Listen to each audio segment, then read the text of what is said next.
ঈশ্বরদীর ঐতিহ্যবাহী বঙ্গবন্ধু মার্কেটের আন্ডারগ্রাউন্ড ফ্লোরে উদ্বোধন করা হয়েছে এমআরএস শুজ গ্যালারির।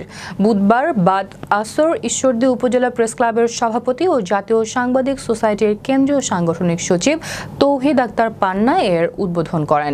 এ সময় বিশেষ অতিথি হিসেবে উপস্থিত ছিলেন ঈশ্বরদী পৌর বিএনপির যুগ্ম আহ্বায়ক আতাউর রহমান পাতা, মার্কেট সভাপতি আরিফুল ইসলাম, এমআরএস শুজ গ্যালারির মালিক মেহেদী হাসান, সাংবাদিক শাহিনুজ্জামান শাহিন, শাহিনুর রহমান বাঁধন, ইউসুফ আলী, ভাষ্যকার আলমগীর হোসেন, মেহেদী হাসান, গোলজার হোসেন, সেলিম হোসেন, আলী হোসেন, খালিদ মাহমুদ সুজন, বিপ্লব হোসেন, ফেরদৌস করিম, আরাফাত সর্দার, ইয়াসিন আরাফাত, মমিনুর ইসলাম, জলিলুর রহমান সহ বিশিষ্ট ব্যবসায়ীবৃন্দ।